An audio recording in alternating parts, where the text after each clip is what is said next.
مثل الذين حملوا التوراة ثم لم يحملوها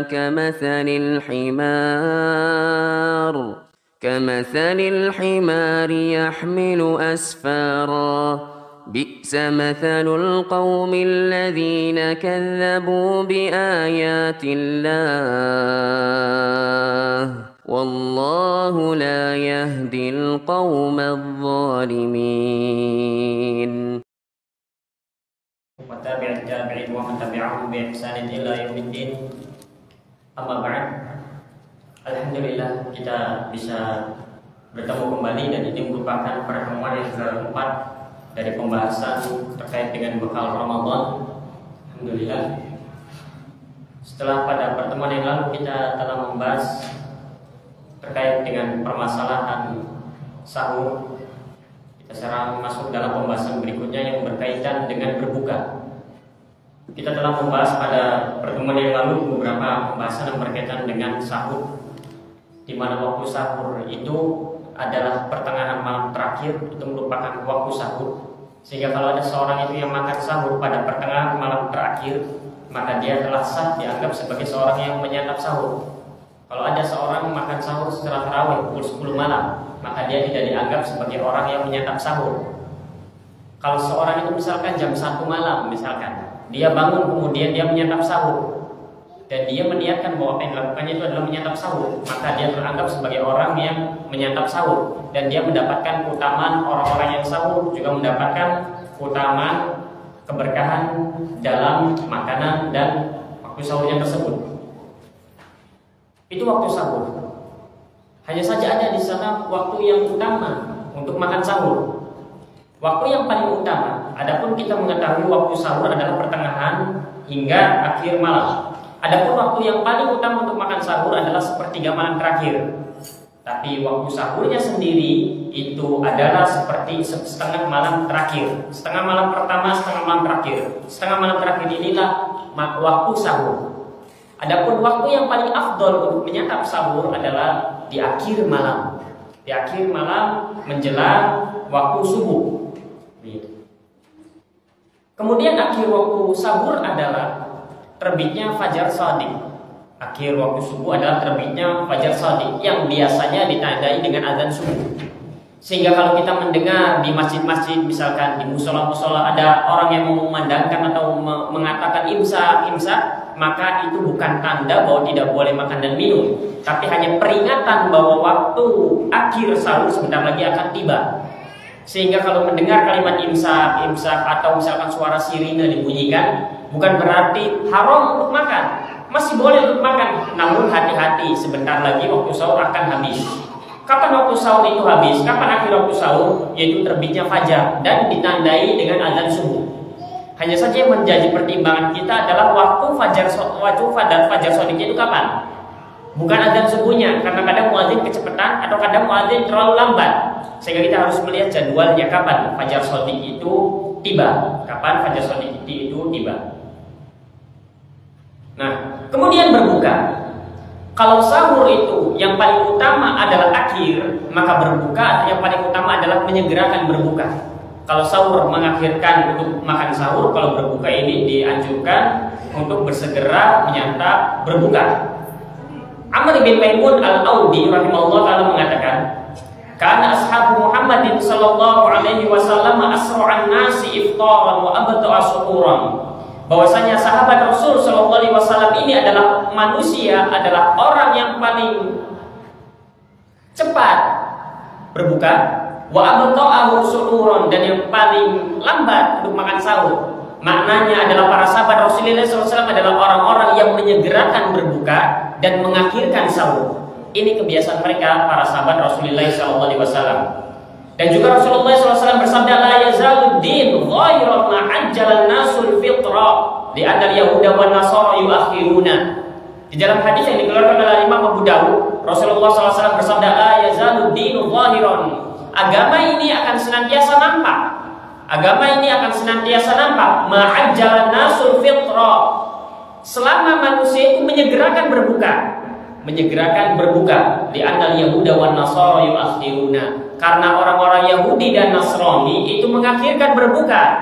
Mereka pun ada puasa dan ketika berbuka mereka mengakhirkan berbuka. Maka ciri yang membedakan antara muslimin dan mereka adalah kaum muslimin menyegerakan berbuka. Rasulullah SAW bersabda pula di dalam hadis yang dikeluarkan oleh Imam Bukhari dan Muslim, la yazalun nasu bi khairin ma'ajjalul fitra. Manusia akan senantiasa berada dalam kebaikan selama mereka menyegerakan untuk berbuka. Menyegerakan untuk berbuka.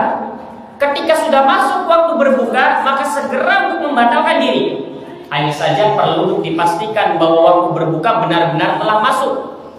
Benar-benar telah masuk. Jangan sampai nanti kebablasan. Waktu berbuka belum masuk, kemudian kita sudah berbuka terlebih dahulu, bukan begitu. Tapi harus dipastikan. Yang menjadi patokan itu adalah apa? Waktu terbenamnya matahari, ditandai dengan azan maghrib biasanya. Sehingga yang di sini nanti untuk bulan suci Ramadan ini kita harus memperhatikan jadwal. Kapan terbit fajar? Kapan terbenamnya matahari? Terbit fajar ditandai dengan azan subuh dan terbenamnya matahari ditandai dengan azan maghrib. Bukan azan yang menjadi patokan, karena kadang muadzin kadang tepat waktu, kadang terlalu cepat, kadang terlalu lambat. Kadang muadzinnya berbuka dulu kemudian azan. Akhirnya kita menunggu azan, tidak azan ini yang sudah pada azan. Sehingga yang harus menjadi perhatian kita selama bulan Ramadan nanti, memperhatikan kapan waktu fajar itu terbit, waktu subuh masuk, dan kapan terbenamnya matahari. Pastikan. Kalau ada yang azan, pastikan ini sama tidak. Jangan ketika mendengar azan langsung berbuka. Jangan-jangan terlalu cepat nantinya. Jangan-jangan terlalu cepat. Maka harus dipastikan dulu ini benar tidak ini. Benar tidak? Menggunakan jadwal yang digunakan resmi untuk wilayah kita ini. Jangan sampai kemudian berbuka menggunakan jadwal yang ada di Medan, menggunakan jadwal yang ada di Palembang yang nanti masih lama. Sudah gelap gulita baru di sana baru azan. Karena kita dulu yang kemudian berbuka, kemudian baru mereka. Sehingga pastikan yang digunakan adalah yang di wilayah kita. Yang di wilayah kita. Kita di daerah sini kemudian menggunakan yang di daerah dekat Subang sana. Itu pun berbeda kadang. Itu pun berbeda kadang, meskipun berbeda beberapa menit. Itu sehingga harus dipastikan berkaitan dengan berbuka dan makan sahur ini harus dipastikan.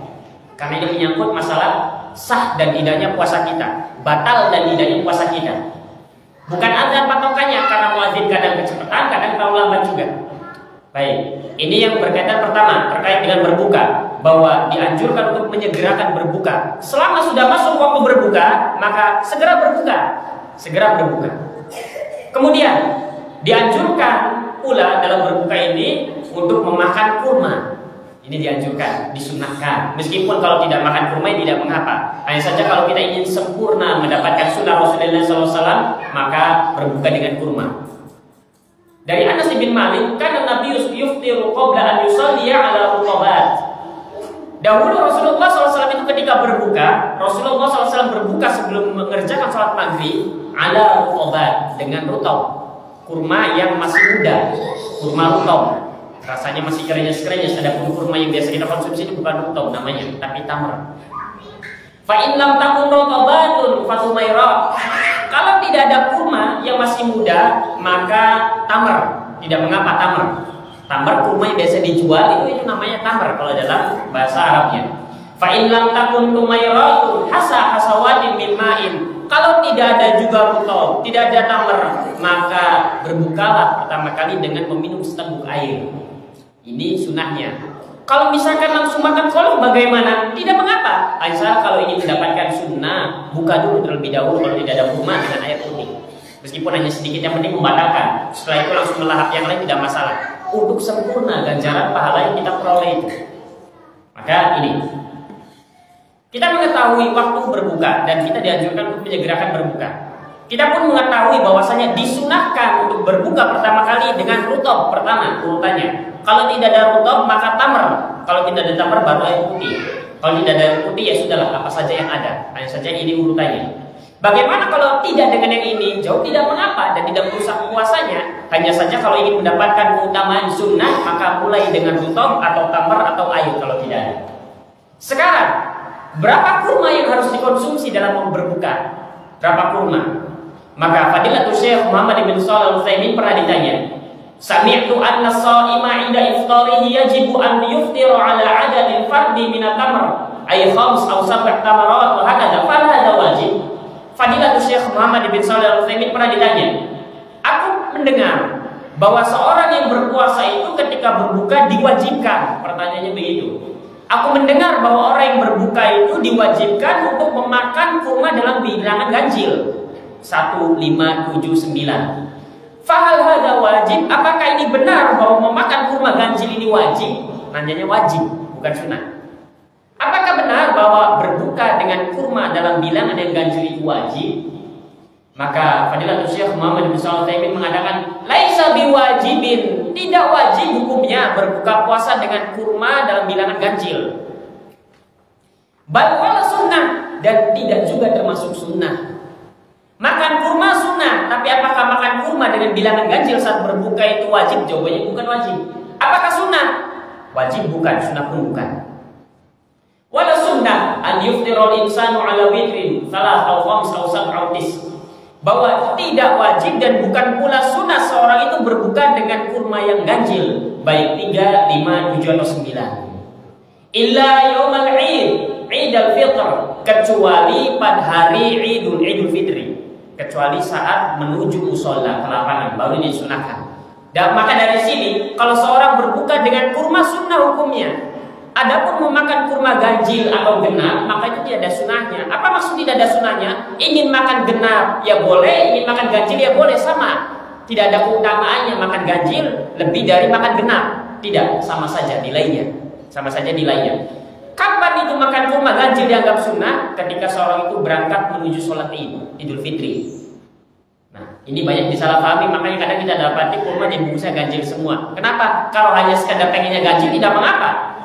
Tidak mengapa. Tapi kalau ditanya kenapa ganjil? Sunnah. Lah, sunnah dari mana? Sunnah dari mana?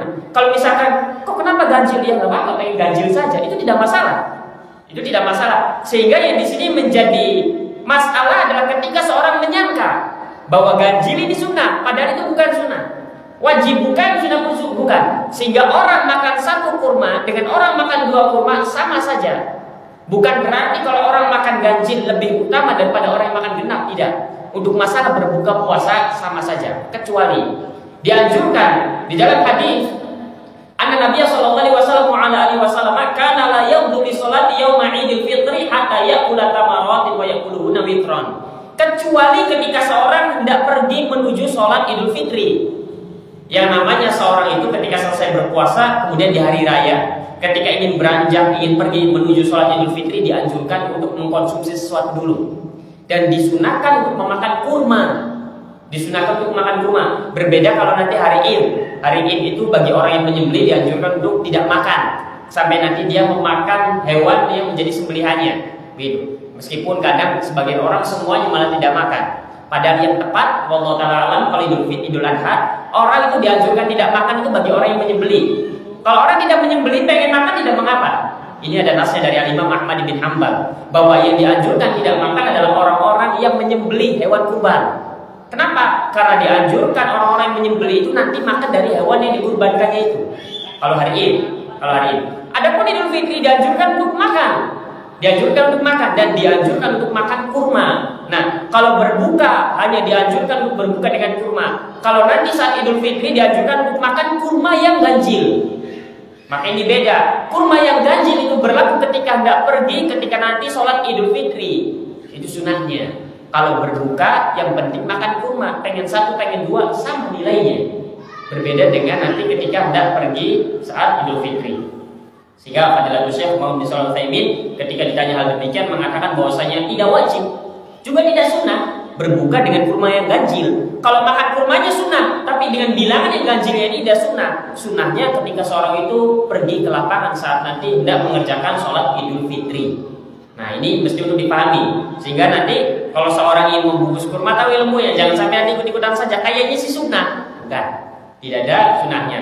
Tapi kalau pengen tetap ganjil tidak mengapa, karena ganjil dan genap sama nilainya, sama saja, tidak ada yang lebih lebih mulia atau lebih unggul daripada yang lainnya. Tidak, sama semuanya. Ingin yang ganjil, ingin yang genap ketika berbuka puasa. Baik, itu masalah berikutnya. Kemudian di antara hal yang perlu untuk dijelaskan pula dan terkait dengan doa. Terkait dengan doa berbuka.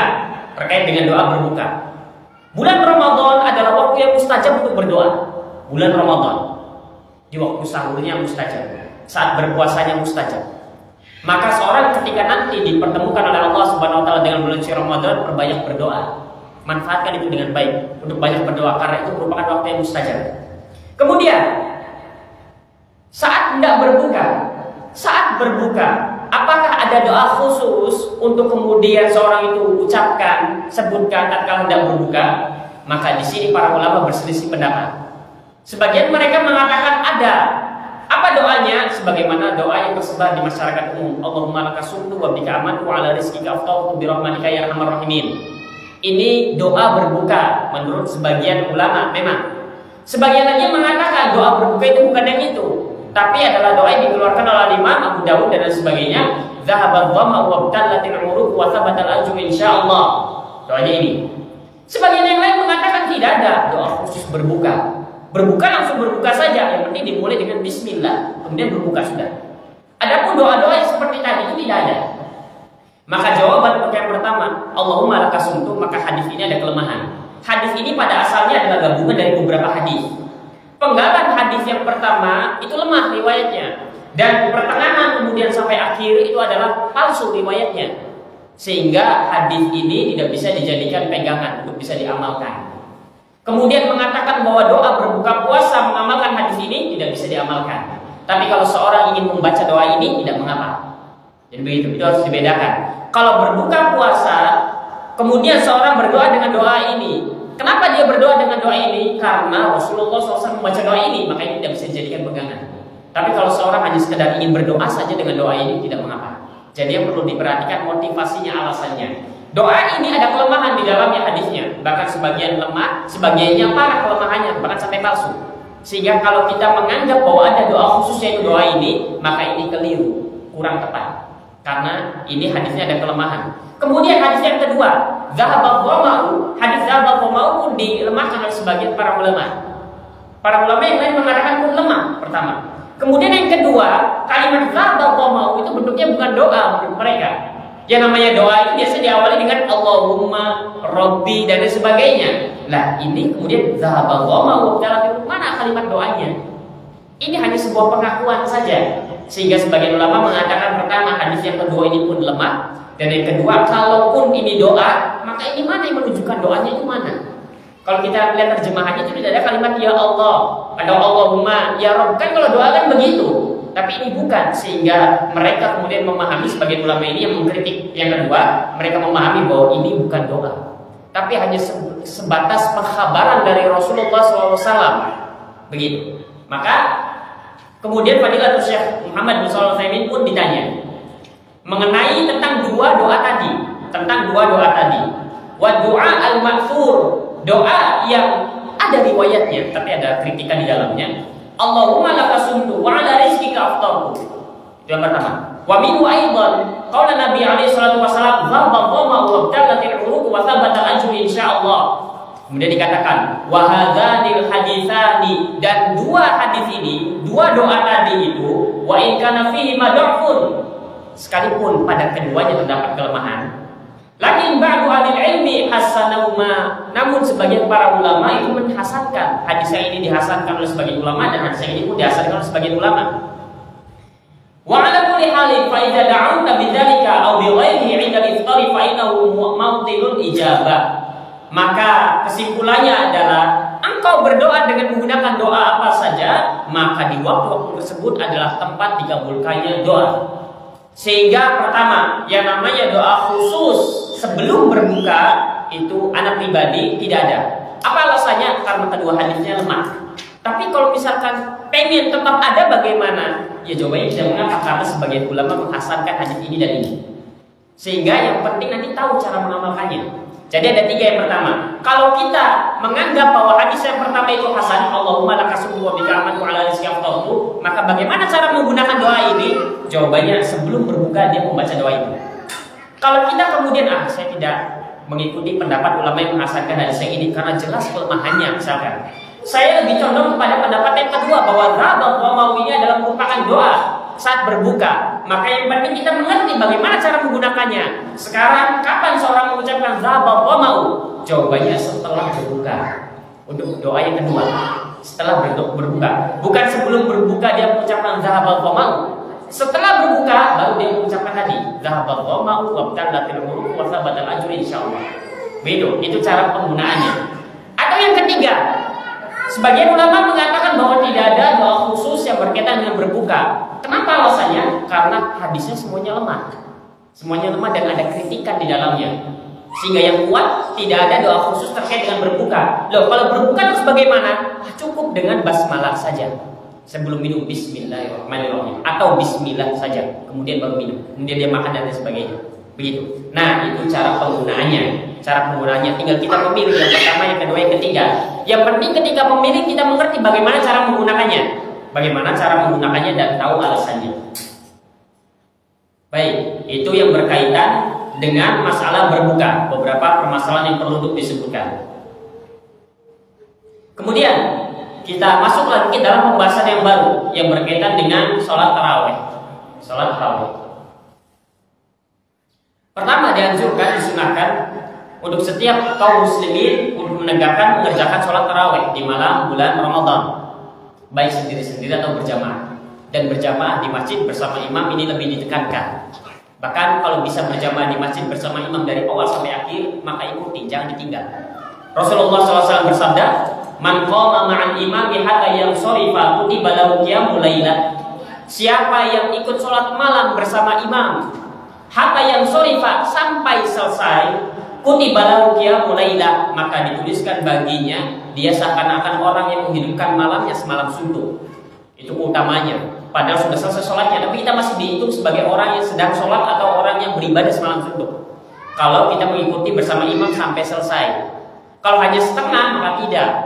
Kalau hanya setengah maka tidak. Biasanya misalkan ini tahu 23 rakaat, itulah ikut 8 rakaat. Setelah itu memisahkan diri pulang. Ini tidak mendapatkan keutamaan ini. Kalau ingin dapat sampai selesai. Kalau ini tapi terlalu lama 23 rakaat, ya jangan ikut yang itu. Pilih saja yang 11 rakaat kan begitu. Maka ini yang pertama, bahwasanya sholat tarawih kalau bisa bersama imam di masjid, maka bersama imam di masjid. Karena keutamanya sangat besar. Kita terhitung menghabiskan malam itu dengan ibadah atau dengan sholat semalam suntuk. Yang pertama. Kemudian mengenai bilangan rakaat tarawih. Bilangan rakaat tarawih. Bilangan rakaat tarawih ini tidak ada permasalahan, atau maksudnya tidak ada permasalahan itu bahwa perselisihannya tidak terlalu tajam. Maksudnya tajam itu tidak sampai derajat sah dan tidak sah, sehingga kita tidak akan membahas lama-lama terkait dengan rakaat. Di dalam hadis Rasulullah SAW disebutkan oleh Ummul Mukminin bahwa Rasulullah SAW sholat di dalam Ramadan dan di luar Ramadan 11 rakaat. 11 rakaat.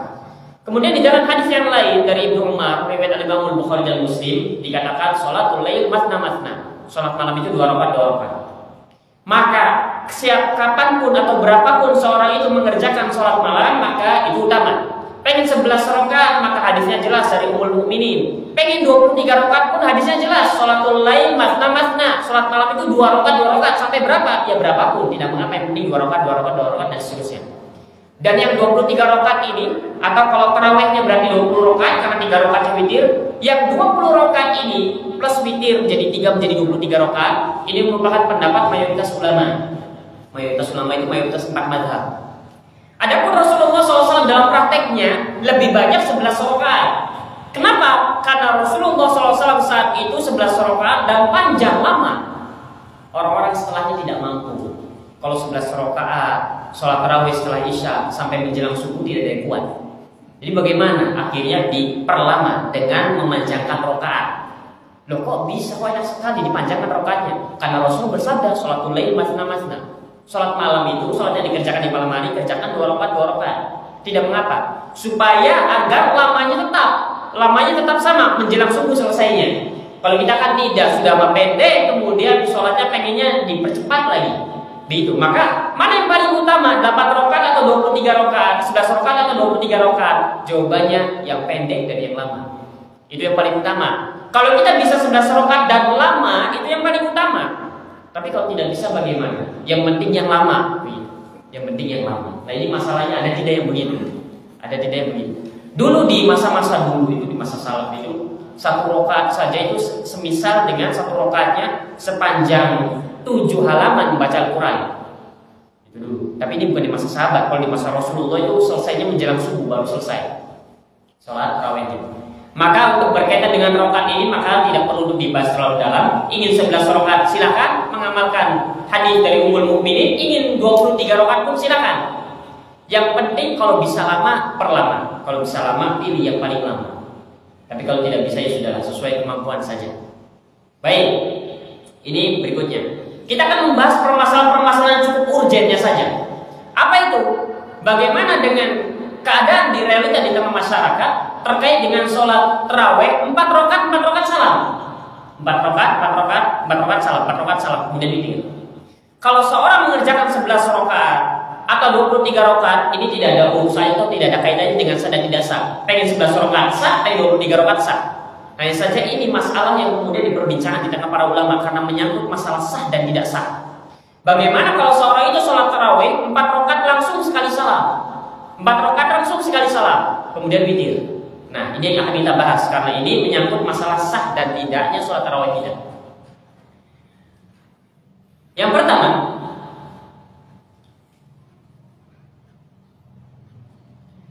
hadis dikeluarkan oleh Imam Bukhari dan Muslim. Ummul Mukminin Aisyah radhiyallahu taala anha pernah ditanya, "Kaifa kanat sholatu Rasulillah sallallahu alaihi wasallam fi Ramadan?" Bagaimana sholatnya Rasulullah SAW di bulan Ramadan? Maksudnya sholat tarawih. Maka Ummul Mukminin menjawab, "Maka Rasulullah sallallahu alaihi wasallam yazidu fi Ramadan wala fi ghairi ala 11 rakaat." Bahwa Rasulullah SAW tidak pernah menambah di dalam bulan Ramadan atau di luar Ramadan lebih dari 11 rakaat. Maknanya yang diketahui oleh Ummul Mukminin, Rasulullah SAW itu biasa sholat tarawih 11 rakaat yang diketahui oleh Ummul Mukminin. Yusolli arba'at, bagaimana praktik amalan sholatnya Rasul ini yang 11 rakaat? Kata Aisyah, yusolli arba'an falatasal an husnihinna wa tulihinna. Rasulullah SAW sholat 4 rakaat. Jangan kamu tanya bagaimana bagusnya dan panjangnya sholat Rasulullah SAW. Tsumma yusolli arba'an, kemudian Rasulullah SAW sholat 4 rakaat. Falatasal an husnihinna wa tulihinna. Jangan kamu tanya bagus dan panjangnya sholat Rasulullah SAW. Tsumma yusolli thalathan. Kemudian Rasulullah SAW menutup sholat malamnya itu sholat tarawihnya dengan 3 rakaat witir. Di dalam hadis ini dikeluarkan oleh Imam Bukhari dan Muslim, Ummul Mukminin mengkabarkan kepada kita bahwa Rasulullah SAW mengerjakan sholat 11 rakaat. Caranya adalah 4 rakaat salam, 4 rakaat salam, kemudian 3 rakaat. Ini dalilnya, 4 rakaat salam, 4 rakaat salam, kemudian 3 rakaat witir. Kemudian dalil yang kedua yang akan kita diskusikan.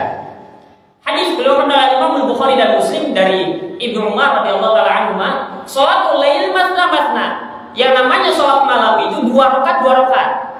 Yang namanya sholat malam itu, sholat sunnah malam itu 2 rakaat 2 rakaat.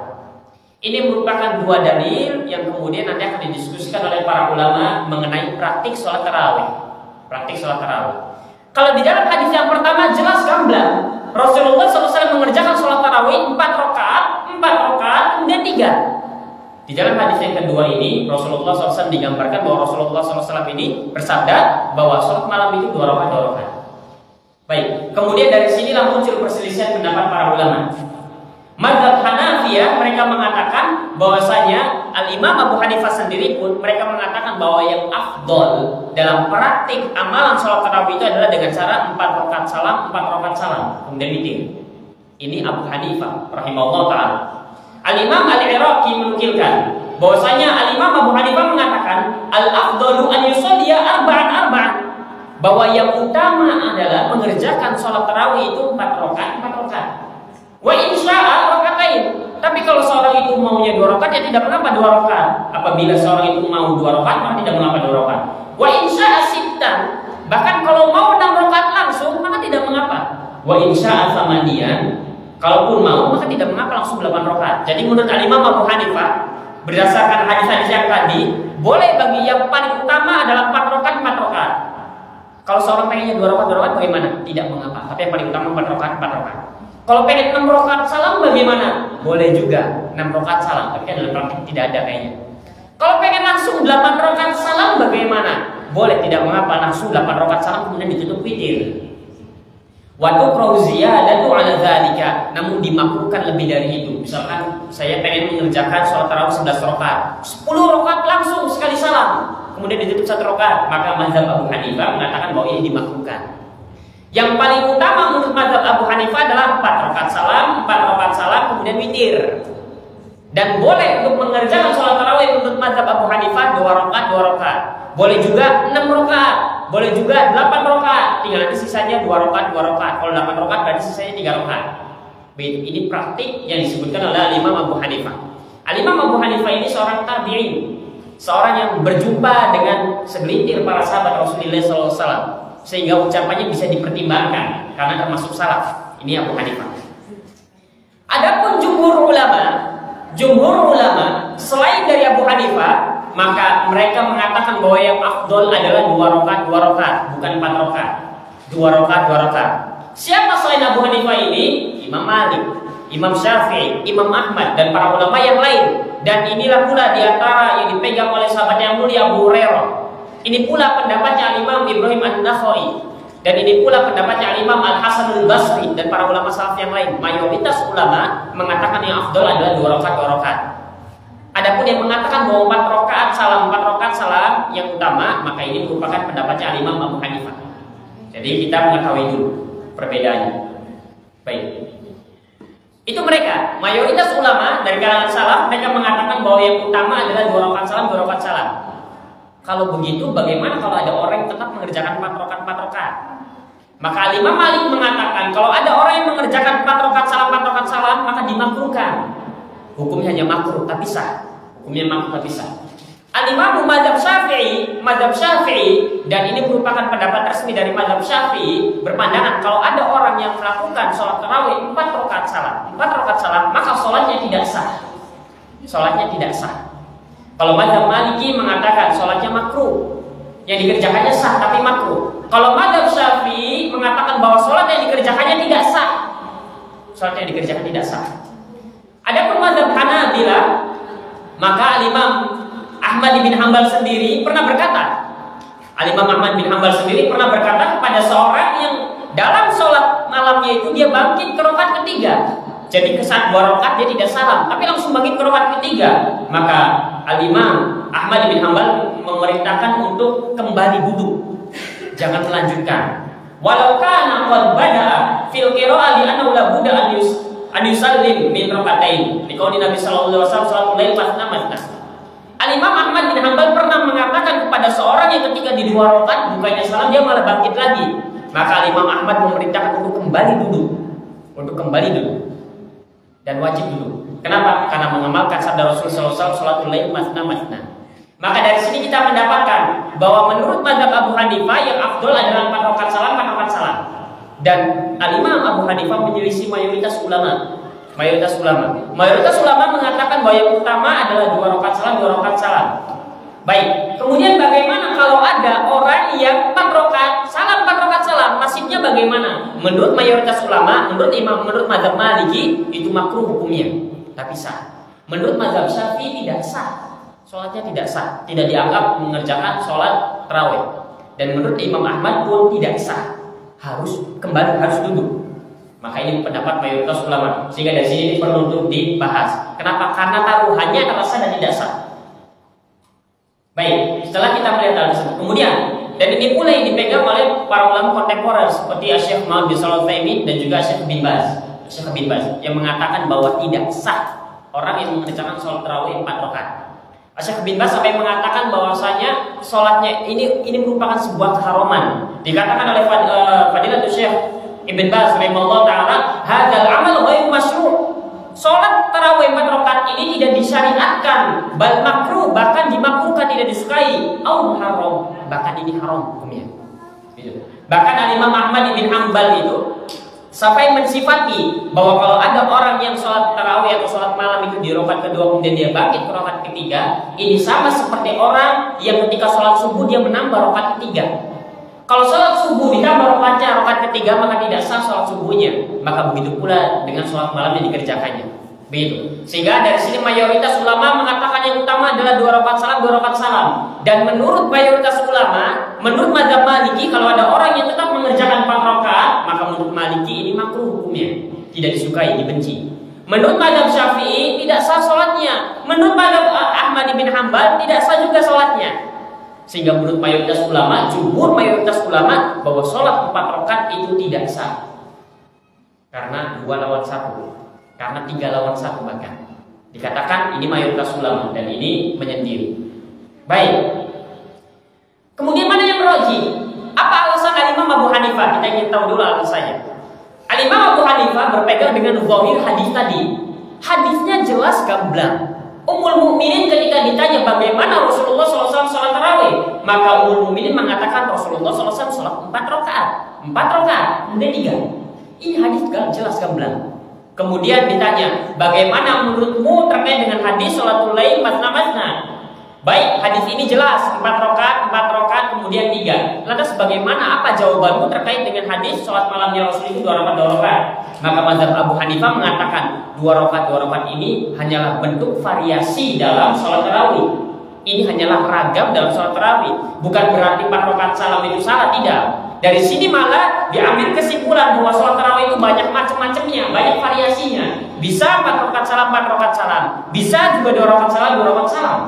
Bahkan bisa pula 6 rakaat salam, bahkan bisa 8 rakaat salam. Sehingga menurut mazhab Abu Hanifah ini sedang menjelaskan tentang variasi dalam rakaat. Sehingga kalau ingin mengerjakan 6 rakaat pun tidak masalah, 2 rakaat salam, 2 rakaat salam pun tidak masalah. Hanya saja yang paling utama adalah 2 rakaat salam, 2 rakaat salam. Kemudian jumhur ulama, mayoritas ulama yang mengatakan bahwa sholat 4 rakaat itu tidak sah, atau mereka yang mengatakan bahwa sholat 4 rakaat ini makruh, tidak disukai, dibenci, mereka beralasan. Kenapa? Hadis yang dikeluarkan oleh Imam Bukhari dan Muslim dari Ummul Mukminin ini umum. Apa maksud umum? Bahwasanya masih umum. Kemudian dikhususkan dengan hadis yang tadi yang kedua. Maksud dari 4 rakaat itu maksudnya 2 rakaat, 2 rakaat. Itu menurut para ulama hadis yang 4 rakaat itu umum. Sifatnya umum. Kemudian hadis ini dikhususkan dengan hadis yang sholatul lail masna-masna. Karena sholatul lail masna-masna ini merupakan hadis khusus. Yang namanya sholat sunnah dikerjakan di siang hari atau di malam hari. Kalau di siang hari boleh dikerjakan 4 rakaat langsung, semisal sholat qobliyah zuhur. Ada yang 2 rakaat, ada yang 4 rakaat. Nah, tata cara sholat qobliyah zuhur boleh langsung dikerjakan 4 rakaat sekali salam. Tapi untuk sholat malam maka dikhususkan dengan hadis ini, sholatul lail masna-masna. Sholat malam, sholat sunnah yang dikerjakan di malam hari mesti 2 rakaat, 2 rakaat. Sehingga hadis Ummul Mukminin itu dipahami maksud sholat 4 rakaat itu maksudnya ya 2-2 dikerjakannya. Baik, 2-2 dikerjakannya. Baik, itu yang pertama. Kemudian disebutkan pula oleh para ulama yang lain.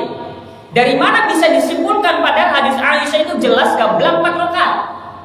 Tadi disebutkan bahwa hadis ini umum, dikhususkan dengan hadis sholatul lail masna-masna. Kemudian yang kedua, dari mana kita tahu bahwa yang dimaksud 4 rakaat di sini adalah 2-2? Dari hadis Aisyah juga di dalam riwayat Al-Imam Muslim. Kalau kita kumpulkan hadisnya, maka kita akan mendapatkan hadis dari Ummul Mukminin juga yang menjelaskan tentang sholat malam. Ternyata gamblang ini dimaksud adalah 2 rakaat. Hadis tersebut berbunyi, Ummul Mukminin berkata, "Kana Rasulullah sallallahu alaihi wasallam yusalli fi ma baina an yafrugha min sholatil isya wa hiya allati yad'u an-nas al-'atama ila al-fajri 11 rakaat." Di dalam hadis ini Ummul Mukminin Aisyah radhiyallahu taala anha menjelaskan bahwa Rasulullah SAW itu sholat antara isya sampai subuh, sholat malam, itu dikerjakan dengan 11 rakaat. Yusallimu baina kulli raka'atain. Ini kata kuncinya. Kemudian Ummul Mukminin menjelaskan Rasulullah SAW itu salam setiap 2 rakaat. Wa yutiru bi wahidatin. Kemudian Rasulullah SAW witir dengan 1 rakaat. Jadi 11 rakaat itu tadi caranya bagaimana? 2 rakaat salam, 2 rakaat salam, 2 rakaat salam, 2 rakaat salam, terus 2 rakaat salam hingga 1 rakaat. Sehingga hadis yang tadi di hadis riwayat Imam Bukhari dari Ummul Mukminin 4 rakaat, 4 rakaat 3 maksudnya adalah 2 dan seterusnya. Begitu. Ditafsirkan sendiri oleh Ummul Mukminin di dalam hadis yang dikeluarkan oleh Muslim. Sehingga dari sini pendapat yang rajih, pendapat yang kuat adalah pendapat mayoritas ulama. Dan Abu Hanifah menyelisih mayoritas ulama dalam hal ini. Kita katakan bahwasanya pendapat Abu Hanifah keliru dalam hal ini. Yang tepat adalah pendapat mayoritas ulama.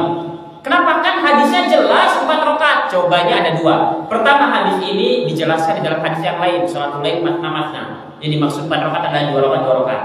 Kemudian yang kedua, hadis ini dijelaskan di dalam hadis yang lain masih dalam riwayat yang sama dari Ummul Mukminin. Masih dalam hadis yang sama yang bersumber dari Ummul Mukminin. Dan Aisyah menjelaskan bahwasanya Rasulullah SAW di setiap 2 rakaat.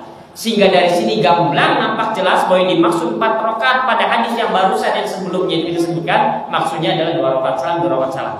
Itu cara memahaminya, itu cara berdalilnya. Sehingga dari sini pendapat yang lebih kuat dan lebih rajih adalah pendapat mayoritas ulama. Kalau saya tetap ingin berpegang dengan mazhab Abu Hanifah bagaimana? Tidak mengapa, asalkan memang kita mengilmuinya.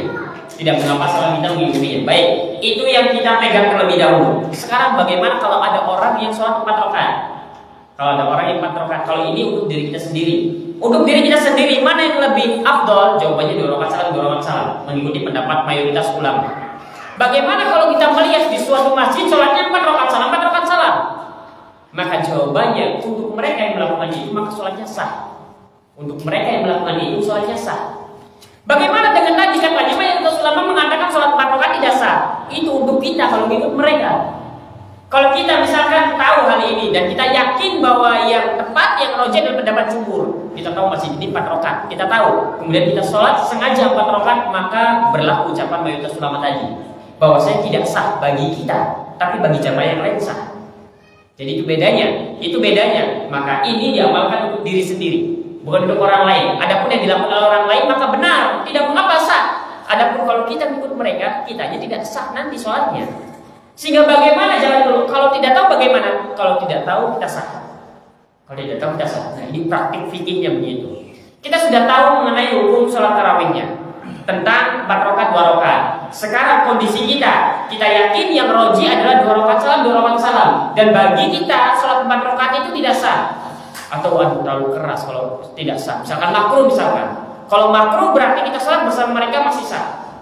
Kalau tidak sah, maka kalau kita sholat bersama mereka tidak sah. Bagaimana sholat merekanya? Sholat merekanya sah. Sekali lagi, sholat merekanya yang dikerjakan 4 rakaat sah. Adapun kita ikut sholat bersama mereka tidak sah.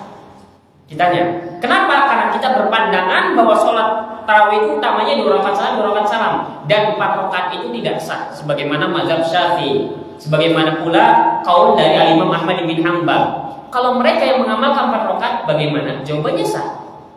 Jawabannya sah. Begitu. Sehingga ini harus diperhatikan. Maka tidak mesti apa yang dilakukan oleh mereka yang 4 rakaat tidak sah, tidak sah. Kenapa? Maka bisa jadi mereka mengikuti pendapat mazhab Abu Hanifah, atau bisa jadi mereka taklid kepada ahli ilmu yang berpandangan bahwa sholat tarawih itu 4 rakaat. Hanya saja untuk pengamalan kita ketika bersama orang-orang yang 4 rakaat, maka untuk kita sendiri sholatnya tidak sah. Sehingga bagaimana jalan keluarnya? Cari sholat yang kira-kira 2 rakaat salam, 2 rakaat salam. Ini catatannya yang harus diperhatikan, karena fikih itu yang namanya al-fiqhu dinamakan al-fiqhu karena dia adalah al-fahmu ad-daqiq. Yang namanya fikih dinamakan ilmu fikih disebutkan oleh para ulama di salah satu definisinya. Definisi fikih itu adalah al-fahmu ad-daqiq secara bahasa, pemahaman yang detail, yang rinci. Sehingga kadang dalam satu sisi ini sah, dalam satu sisi tidak boleh, dalam satu sisi boleh, dalam satu sisi sah. Ya, berbeda-beda. Apa yang kita pegang, yang kita amalkan yang lebih utama adalah 2 rakaat salam, 2 rakaat salam. Bagi kita yang namanya 4 rakaat langsung itu tidak sah. Bagi kita yang kalau kita mengamalkannya, bagi mereka yang mengamalkan 4 rakaat salam bagaimana? Sah. Dan mereka insya Allah mendapatkan pahala kalau misalkan benar dan khusyuk. Adapun kita yang sholat bersama mereka, maka sholat kitanya sendiri tidak sah. Sholat mereka sah. Nah inilah fikih. Inilah fikih. Sehingga harus dibedakan.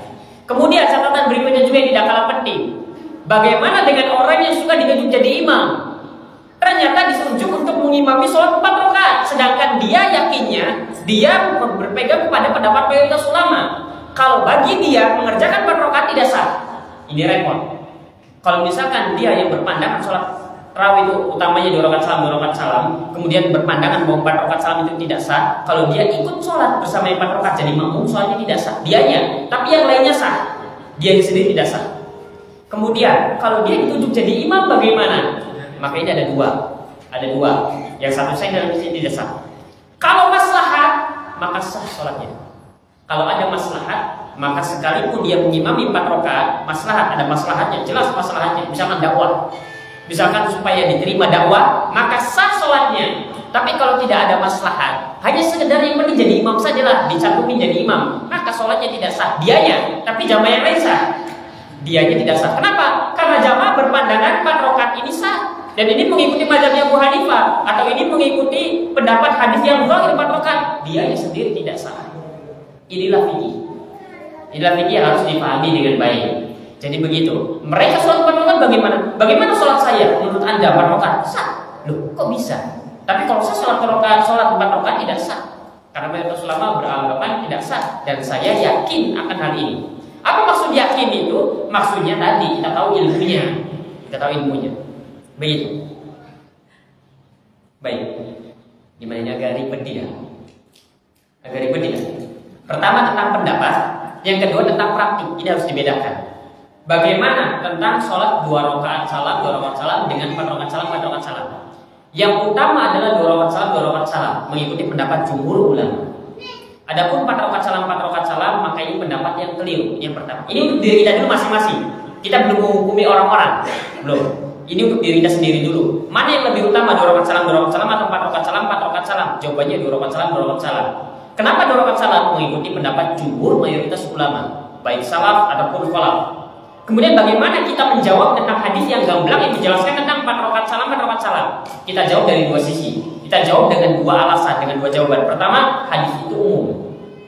Yang namanya hadis yang umum, kalau ada hadis yang khusus, maka yang umum harus dibawa kepada mana yang khusus. Tidak boleh dibiarkan ini umum, kemudian yang khusus dibiarkan, tidak. Tapi yang umum ini harus dipahami dengan hadis yang khusus.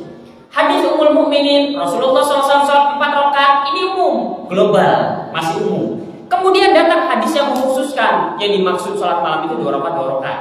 Sehingga 4 rakaat di sini dimaksud adalah 2 rakaat, 2 rakaat. Makanya sholat tarawih itu yang utamanya 2 rakaat, kemudian langsung bangkit lagi 2 rakaat, kemudian istirahat dulu bentar. Sehingga kelihatannya seperti 4 rakaat. 2 rakaat lagi, kemudian bangkit lagi 2 rakaat, kemudian istirahat lagi. Begitu itu cara sela-sela istirahatnya. Kemudian baru witir. Nah, hadis Aisyah Ummul Mukminin ini umum, global. Masih umum, kita belum tahu dengan jelas gamblang sebenarnya berapa salam. Karena dikatakannya hanya mengatakan yusolli arba'an, itu pun begitu, tidak ada kalimat salamnya. Maka dikhususkan dengan hadis sholat malam 2 rakaat, 2 rakaat. Itu jawaban yang pertama. Kalau kita ditanya bagaimana menurut kita tentang hadis ini, jawaban yang kedua, di hadis riwayat Muslim dari sahabat yang sama Ummul Mukminin dijelaskan dengan gamblang. Hadisnya sama, hadis menjelaskan tentang sholat malam 11 rakaat. Dan di dalam hadis riwayat Muslim disebutkan bahwasanya Rasulullah SAW yusallimu fi rakaatain, bahwa Rasulullah SAW itu salam di 2 rakaat, setiap 2 rakaat. Sehingga maksud dari 4 rakaat ini adalah Rasulullah SAW salam di setiap 2 rakaat. Sehingga dari sini gamblang, yang namanya sholat malam, yang namanya sholat tarawih itu dikerjakan 2 rakaat salam, 2 rakaat salam. Bagaimana kalau misalkan seorang mengerjakan 4 rakaat salam sekaligus? Jawabannya menurut mayoritas ulama tidak sah sholatnya. Menurut mayoritas ulama, menurut sebagian ulama makruh sholatnya, tidak disukai. Maka kalau kita sholat 4 rakaat salam, tidak sah sholat kita. Kalau kita mengikuti bermakmum kepada orang yang sholat 4 rakaat salam, tidak sah sholat kita. Tapi bagaimana dengan orang lain yang sholat 4 rakaat? Jawabannya mereka sah dan mereka mendapatkan pahala kalau sholatnya benar. Begitu. Jadi yang permasalahannya untuk diri kita sendiri. Kalau orang lain mengerjakan itu sah sholatnya. Kemudian kalau kita diminta jadi imam, bisa jadi sah, bisa jadi tidak. Kalau kita ada maslahat di sana, maka sah sholatnya dengan penuh terpaksa. Sah sholatnya. Aduh, bagaimana lagi? Tapi masalahnya besar. Dakwah bisa masuk, nasihat bisa didengar. Sah sholat kita memimpin jamaah yang sholat 4 rakaat salam, 4 rakaat salam. Tapi kalau tidak ada maslahat, hanya sekedar dicantumkan saja, sudahlah, jadi imam saja, maka sholat kita ini tidak sah, tapi sholat yang lain sah. Sholat yang lain sah. Nah, ini mesti untuk dipahami dengan baik. Inilah ilmu fikih. Inilah yang disebut dengan ilmu fikih. Ilmu fikih itu rinci pembahasannya. Baik, wallahu ta'ala alam bisawab. Inilah yang bisa kita sampaikan pada pertemuan singkat kita di sore hari ini. Kalau nanti pekan depan insya Allah kalau masih ada lagi ya kita bahas insya Allah terkait dengan malam Lailatul Qadar. Ini penting sekali. Pesan mumpung belum terlambat nanti. Juga zakat fitrah atau zakat fitri, dan juga tentang sholat Id sedikit membahas. Tapi kalau tidak ya sudah, insya Allah dianggap cukup. Kita akan lanjutkan di kesempatan mendatang insya Allah supaya lebih banyak waktunya. Ternyata 4 pertemuan tidak cukup.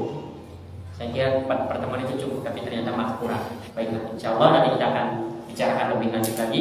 Demikian, barangkali ada satu dua pertanyaan, maka dipersilakan.